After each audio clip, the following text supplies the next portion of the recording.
350 baka naman ang kinatay sa lungsod ng Zamboanga para sa pagdiriwang ng Eid al-Adha o Feast of Sacrifice ng mga Muslim. At kasama rin daw sa kanilang ipinagdasal ang Bangsamoro Framework Agreement. Nakatutok si Marisol Abduraman. Kahit umaambon, tuloy ang kasiyahan ng pamilya Humawan sa Quirino Grandstand para ipagdiwang ang Eid al-Adha. Napakasaya ng pakiramdam na alhamdulillah, praise be to Allah na makakasama yung buong pamilya sa ganitong klaseng celebrations. Nagsari ng mga kapatid nating Muslim sa Golden Mosque sa Quiapo, Maynila para sa khutbah o morning prayer. Kasama sa ipinagdasal ang Bangsamoro Framework Agreement na pinirmahan ng pamahalaan at ng Moro Islamic Liberation Front o MILF. The Bangsamoro people as a whole who is already been sacrificing, they have to have more sacrifice to attain what is good for us and what is good for our fellow men, especially our countrymen dito sa Pilipinas. At bilang bahagi ng pagdiriwang, tulong-tulong silang nagkate ng kambing saka nagsalo-salo. Bismillahirrahmanirrahim. Ang Eid al-Adha ay isa sa pinakamahalagang okasyon para sa mga nananampalataya kay Allah.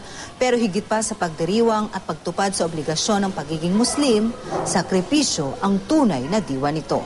Karaniwang ginugunita ito sa pamamagitan ng pagkate ng baka, tupa at kambing bilang simbolo ng sakripisyo ni Propeta Abraham sa kanyang tanging anak ayon sa utos ni Allah.